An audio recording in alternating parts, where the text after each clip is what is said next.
Yeah, so take it. So there's kind of a little sneak preview of the locker rooms. I mean, it almost looks like an arcade, doesn't it, Mark? Yeah, that's exactly what I was thinking. It does. Oh yeah, it does. Look at that. I mean, what are your thoughts other than it kind of looks like an arcade? Well, my first thought is it looks like an arcade. Yeah, as soon as you were spitting that out, because yes, in so many ways, it's not just one thing. It's the what are those seats? Those are of I course guess. seats in I front guess of the they're seats. lockers. And then it looks like it's got a pinball effect. It's got a slot machine effect with the this does not look like Iowa football to me. But don't you think it's? I mean, just on the outside looking in, first glance, it's a good thing. Oh, it's impressive. Yeah. Yes, it's impressive. It's a good thing because I remind myself I am such and such years old. I am not 18 years old, so they're not marketing to me. Right. So, and I'm not even saying for me that I would not go in there and be impressed. It might be a little bit much for me and thinking, okay, we're preparing to play uh, Wisconsin in moments, and here we are with all sorts of zigzagging lights all over the place. But I guess that doesn't in any way impact the team. Yeah. I to me, you're competing against all these Power Four programs, all these FBS programs that have a lot of money Yeah. to blow in some regards because they can't pay the players yet. So you're blowing all this money. Use it on stuff like this. And we have long talked about facilities and these types of things as it relates to recruiting um, momentum and leverage. But you've got to go above and beyond because everybody's got facilities now. I mean, look at what Northwestern's doing, what they have done, what they are doing. Everybody's got facilities now. So it's an arms race. You got to continue to figure out a way to be unique and different while still cool and slick. And I don't know of other. I mean, I'm not studying the locker rooms across the country. Maybe your guy Joey Foster, um, Tony Altimore can help you with that. But I would have to think that this is one of the cooler looking locker rooms. Whether it's practical or not, I don't know. But I'd have to think that whatever maybe lack of practicality that you have with a renovation like this is outweighed by potentially an uptick in recruiting. Whether you believe that to be the case or not, like I said, it does matter. And if you have two schools, 50-50 choice between a couple programs and it's, student athletes having a hard time and he sees, this kind of a renovation. And it doesn't just speak to the locker room, but it speaks to maybe how the athletic department is trying to promote and market itself. That, hey, we're new age. Even though we've got the longest tenured college football coach in the country, look at what we're doing with our facilities, with our locker rooms for our athletes, with our uniforms. All those things matter.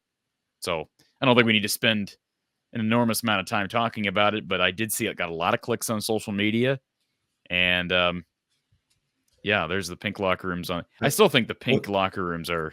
Well, that was the next thing that came to mind. So you asked me what came to mind. I spit out a couple things. That was going to be the next one. This is a far cry from the famed "let's paint the visiting locker room pink" because it's been proven, studies have proven that suppresses some level of emotion or intensity and kind of sedates people to a certain extent. Well, I think like Aaron says in the chat, I think the visitor locker room is still pink, and I wouldn't change a darn thing about that, right? I mean, I'm not going to say you make it trashy. You want to be good hosts, but the basics are the basics, and there's levels of balance that need to be had with all of this, Sure. Right? I mean, we're not going to send our players out with Lamborghinis onto the field and think that that's going to help them play better, or that's a wise idea. But luxury, and I think that's one thing I don't want to give Beth Getz all the credit for everything that's happened since Barta left, but I kind of wonder if this would have happened under Barta. I just do, based on who he was and his values. I just wonder if anything would have been different under Gary Barta. Now, I in principle agree with the statement that you made about the recruiting edge, but not in the same way. I don't, and I may be completely wrong. Again, I'm a 50-some-year-old guy trying to get myself into the mind of an 18-year-old, that there's a conscious decision that, okay, pros and cons, Iowa, Wisconsin, Minnesota, Kansas State, pros and cons. Man, it's a close call. Oh, locker room, Iowa, I'm going there. I think it's more of just this subconscious message, feel Okay. that can be sent But with the let me official ask you visit, this. that they come away with not necessarily knowing consciously, wow, I love that locker room, that's going to be my deciding factor, but just that adds to the experience. You could be right, but let me also say this as it relates to young people and Yes. decision making.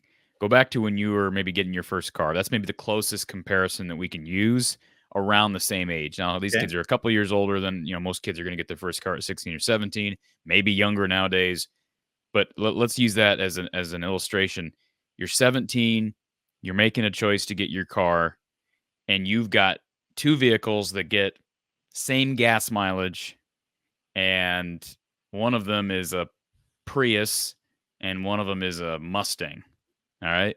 You're able to get them for somebody else is paying for them the same price. What would you rather be in? What would you rather identify yourself with? The kid's gonna pick the Mustang every time, whether it's I more practical, going to help you drive around town and get the job done or not. You want to look good.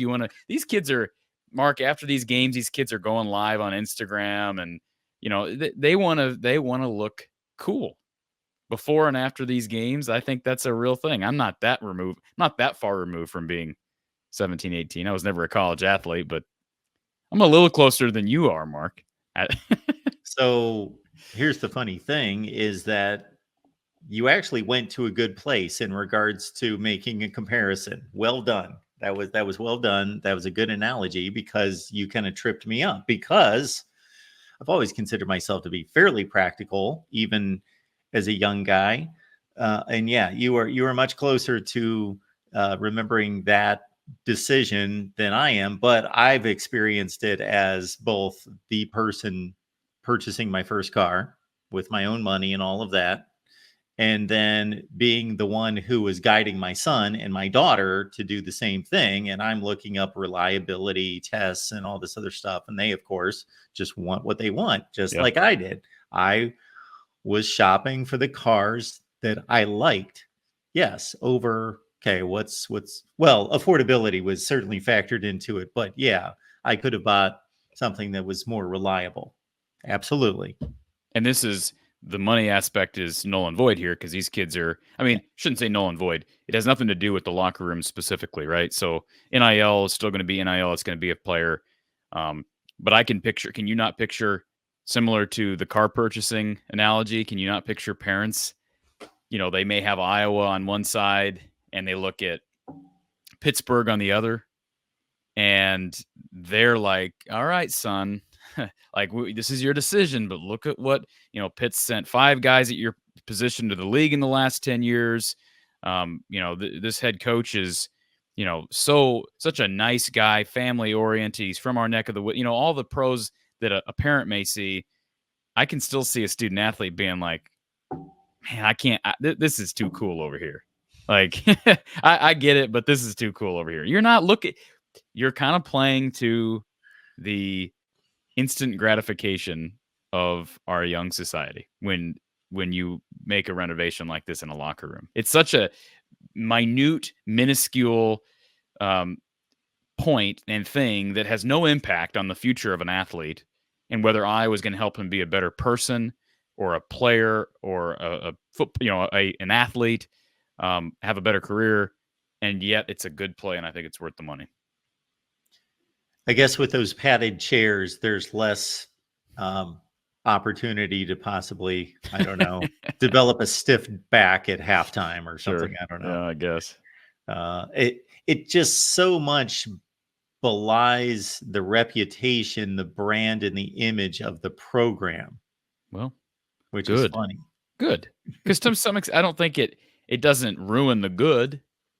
It just adds to it. I'm not saying it's bad in any way. I'm just saying it's different than what the image is. What's your favorite type of classic ice cream? So not you don't want to give me this Rocky Road or butter pecan. No, give me a classic ice cream that you think is really good. This sounds strange because every time I do anything with ice cream, which includes last night, the night before, and the night before, and the night before, and the night before, Yes. always has to do with chocolate. So if there's not Right. chocolate in the ice cream, I pour chocolate on the ice cream. Okay. However, if you are going to take it down to that bare bones level, I love a pure, well-made vanilla ice cream. Okay. Well, we'll go with chocolate. I mean, they're both good, but we'll go with chocolate. You have Yeah. a scoop of chocolate ice cream. Wonderful. I agree with you. I could eat that all day. I'd much rather that than some of these insane flavors and combinations with Fruit Loops and these different things in them. But if you have it's like having a scoop of ice cream, but then saying, all right, we're going to put hot fudge on that scoop of ice cream, or we're going to put Oreos on the top of that ice cream. I know that perks your ears up because you're the Oreo man. So if you do that, it's only bettered the product, right? You still have the classic ice cream, the chocolate ice cream, but you've added a topping that we all love. And again, I can't imagine many students that are going to look at that. Student athletes, potential recruits are going to look at those renovations as a negative. Nobody's going to look at them as a negative. No student athlete's going to say, well, Mom, you know what, man? I tell you what, man, that locker room was sure a waste of money. I wish they could have spent that on my academics. Ain't nobody going to say that, Mark. And you know that. Yeah, I know that. So right or wrong, it is what it is. It's not wrong. It's just, hey, you got money to spend it in a way that will better the program in an area where Iowa could use a boost, and that's recruiting. They've done a great job getting the most of their recruits under Kirk, but they don't recruit top 10, top 15 year in and year out. So how can you make the program better? That's one way. Maybe I'm drawing too many conclusions off of this one thing, but Sounds like I'm going to have to listen to your interviews with Iowa players a little closer to see how many of them talk like that. Well, I'll have to start asking about the locker room. I've never asked about locker rooms before during interviews, so I'll have to start doing that now. We do appreciate everyone being here at the Voice of College Football. This is Hawkeyes Live. We've done it 153 consecutive weeks with you, so please show some appreciation. We do accept the super chats. Your comments and questions are welcome. Want to keep in mind that following this show, we got the Nebraska Live show that's over on the Nebraska channel at 7 p.m. Eastern time. So go over there, have a good time. If you want to trash talk, that is certainly allowed. I've got a conversation coming up with Steve Dace that's going to be released on Thursday morning. So that's going to be a premiere on Thursday morning at 10 a.m. Eastern time. And then you can also catch me on the Michigan podcast, probably just released here right now or somewhere close to it. So we recorded that this afternoon and got a DM from Phil Steele today. And so he is asking for times and dates to come on the show as well. So be looking out for that as well. So a lot going on here at the Voice of College Football. Mark, you've been hitting realignment hard this last week. Yes. Wow. Hitting it hard. Wow. I know you love that. I know you haven't missed a second. Oh, yes. I just love it. More coming. More coming. Yeah. All right. Good. Yeah. It's realignment week, weeks, month, whatever. When I run out of ideas, what I consider reasonable ideas. I've told you before. Yeah. And if people have been watching the show a long time, they know I've brought these ideas to the table many times. But this is one you need to pursue. Realignment at the Voice of College Football. You roll your eyes all you want. You and I both know that you don't love talking about realignment. You like talking about it in its place, but you think it becomes excessive, it becomes ridiculous. But if you have a realignment channel as part of the network of channels, then you can push as much of that realignment stuff as you want. I think we have other things that are going to be more of a priority before that.